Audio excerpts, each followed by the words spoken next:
Hey,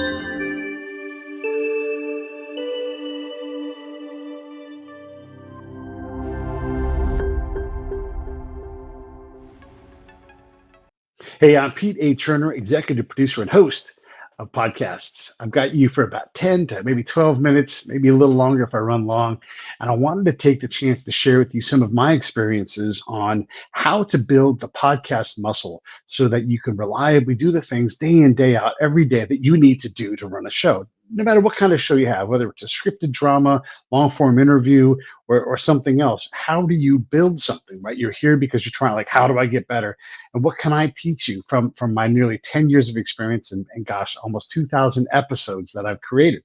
So I guess the first thing I want to do is straight up, right, let me talk to you right now is I'm going to try to talk you out of doing a podcast. That's the first thing, because this is a serious business. There are serious people in your business. Your competition are stars of the highest order, athletes who have the world's attention, and we're all vying for the same pool of attention. And it's not a gentle thing. You don't just get to do raw things. You don't just get to say we're going to turn on the mic and build something incredible. You have to do it day in, day out.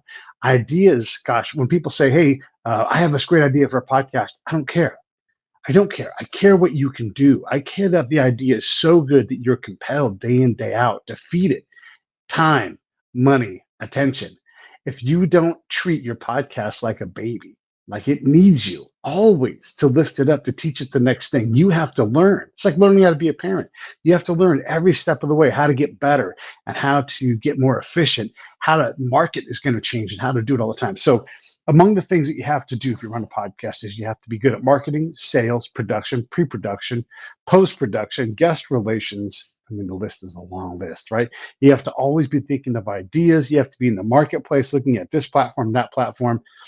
Folks like Alicia and Alex, the folks here at Pod Pros, and what they're doing. How do you leverage this marketplace? How do you leverage all of the marketplaces? All of this is on your back as a podcast producer, and it all goes into that time sink that you have to fill to get your show above average. So how do you get above average? Well, this is the hard part. And this is where most shows fail before they even get anywhere near 10 episodes. Most of the ideas I've thought of and the shows that I've started have failed. They don't make it onto the board and they don't get to the point where we're doing episode after episode. So understand that these things are not gentle, simple paths. It is sticky, thorny, hard, uphill with someone hitting you with a stick, trying to say, stop, stop, stop all the time. And if you still think you can do that, understand the algorithm is against you. Your peers are against you, your friends and family are for you, but don't support you. All of these things, the people that you need to find are scattered throughout the world. They're out there. You can't find them and you should look for them. But don't you dare start by underestimating what it takes day in, day out to do it. So how do you do it? Well, think of the smallest things first that your show demands. Again, time, money, attention. So if you've got money, you can buy ads. Buy ads. You have to buy services to help you buy extra time. Maybe you're buying Pod Pros as a platform, right? Maybe you're going to use their service or any of the other services that are out there. That's great. Also, your attention, your time. If you have, here's the rule of thumb: 10 hours for 1 hour of production. 10 hours for 1 hour of production. You're thinking, ah. And when you're young, when you're a rookie, when you haven't done it for very long, let me tell you, double that. And even then, 10, is that enough? You're going to have to decide. You're going to have to look at your business, because that's what a podcast is. It's a small business. How do I find the 10 hours a week from what I'm already doing? Do I have it? Okay, maybe you don't. And maybe you don't need to have 10 hours right now. Maybe you slow your production over, say, 2 weeks. You're like, I've got 10 hours in 2 weeks. I can basically take 40 minutes a day over every day, and I can do whatever it's going to be. Set up social media, improve the website, to learn about all the different places where you can learn about podcasting. All of this stuff goes into your pile of work that you have to do every day. Schedule time into your day. That sounds easy, right? Just from 7:30 to 8:30 in the morning, whatever it's going to be. I'm going to get up an hour early every day, and instead of running or meditating or doing any of the other things I might do or I should also do, I'm going to spend time working on my podcast. What are those things? And again, it's this pre-planning, like listing. I have to make a list. Here are the people I need to contact. Here are the emails I need to send. I need to get smart on mics. I've got to maintain my gear. I've got to build a budget so I can actually replace my gear as it fails. I have probably about 40 mics in my podcast career, either through needing to get new mics from losing them, breaking them, they wear out, or just, hey, I need to try this mic, and you buy it. Right? So all this time and money goes into this. You got to find what is important enough, and you don't have to do a perfect job, but what is important enough that you can say, this is worth me not sitting with my kid, not seeing my friends, not seeing my significant other, whatever that thing is. That's what you have to do.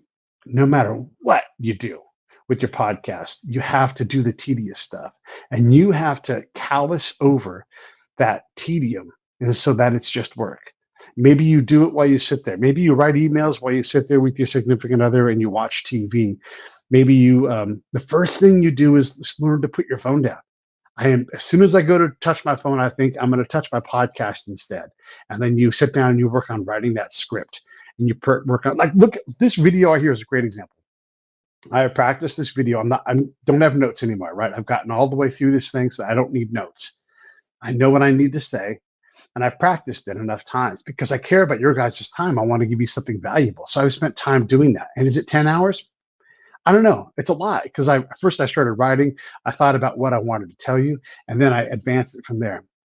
When I talk about building a podcast, when I explain how challenging it is, remember, I first started by saying, don't do it. Please don't do it.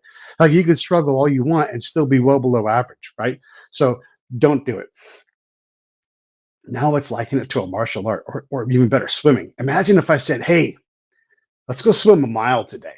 You'd likely look at me and be like, dude, a mile? I can't even go across the pool one time. Or there's no way I can go twice. Or even if you can swim that well, a mile right now, today, jumping in, I don't think I could do that. That's how hard podcasting is. You have to learn what those simple things are. Like, okay, well, let's just kick on the side of the pool. Let's bob. Let's learn how to control our breath underwater. Let's do push-offs off the pool. Let's build these small skills. You can do that with podcasting, but you have to be relentless. Every day you've got to go get in the pool. And if you and I got in the pool for a week, quickly you'd be swimming across the pool, because you would learn how to be smooth and efficient. Now, at first you might freak out. You're like, there's no way I could swim 25 yards, and maybe you couldn't. And so we would meet in the middle. I'd sit out there, I'd tread water, be like, all right, swim to me. Can you make it to me? I'm 10 yards away. Yeah, all right, now I'm 15 yards away the next day. And you move across it. But you have to get in the pool. You have to do the strokes. Maybe you don't want to do freestyle. Maybe you want to do breast. Maybe you want to do side stroke. Maybe you want to do modified back.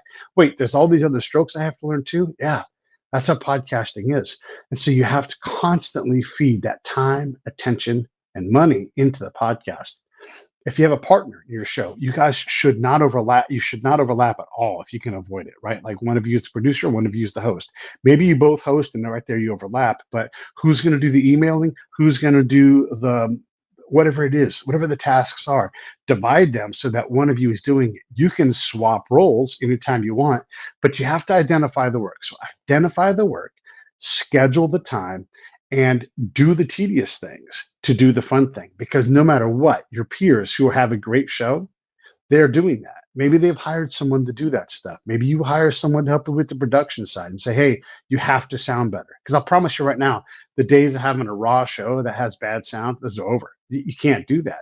Yes, you can just take your phone, and yes, you can just start, but that doesn't get you to 20 episodes. That doesn't get you to 50 episodes. Do you know how to book guests? Well, let's learn how to book guests. Who can I talk to? You can talk to me, talk to him, talk to anybody. You can go to any forum on Facebook and say, I want to get good at booking guests. How do I do it? That's time in that 10 hours that you have to spend. So book time every day and say, I'm going to give my show 40 minutes a day. And if you can't do that, then understand you're not going to have a show that makes it past 10 episodes, because you're not doing the things that allow you to do it. If you drag yourself over 10 episodes, you will have a good idea of what it takes, and you will get faster, and you will get more elegant, and you will get more efficient at building that show and making it be what you want it to be. But you have to get in the pool. You have to have the reps. Do what you can right now to rep, and then do that thing over and over again, even if it's just recording things. And then you go work on, and I don't know, whatever platform you use. I use Libsyn, so I'll say Libsyn. Let's say you get into Libsyn and you just learn how to drive that machine, typing in populating all the fields, uploading the show. What a fun thing that is. Having it fail, then doing it again. all of that tedious stuff that you have to do to publish your show, get it done. I've got to do some of that today for my show, right? You have to do those things. It doesn't hurt me at all anymore. Now, I just know now, like it takes me 35 minutes to publish a show. 35 minutes. Think about that. I'm just entering data into fields. And that's how long it takes to get everything done. All the steps involved. I can tell you every single step. I've learned all those things. That's what you have to do. That's what it looks like to get to 2,000 episodes is I know every single step in the process. It might seem ridiculous to you when I say, what color is your show? But if you don't know, you're going to have to sit down at some point and make that decision. Is it chartreuse? Is it blue? What blue is it? Why is it that color blue? What does that color blue mean? All these things matter if you're going to have a brand that is sustainable. And you don't have to think of that stuff right now. You can change your mind. You can say our color of our show now is blue, it's yellow, it's green, whatever it's going to be. But you have to know, you have to have these conversations. What sounds represent our show? What is our theme song? Are we going to run credits? How do you build credits? When do you run them? How long should they be? Should we run an ad? Do we want ads? Do you want to sell? All of these questions go into that pile of work that you've got to work on. So every day, I would say 45 minutes, nothing else, just the show. And if you can't do that for, say, a week or two, then that's where your work begins. How do you build up to 40 minutes a day, every day of the week? And if you know you got something, if Easter was just yesterday, right? If you know you're going to miss that day, you've got to find time earlier in the week to put that 40 minutes in. So do you add an extra 10 minutes in? Don't add too much because you're going to fail at that. You have to learn how to build that time in so you can feed your show time, money, and attention. All right, that's it. That's what I've got. I don't want to take any more of your time because you need to go do the next thing. Play me at 2 times speed. I've spoken slow enough so you can understand me, I hope. Have a great time. I wish you well, and I hope to see what you've built soon. Send me an email. I'd love to hear from you. Thanks.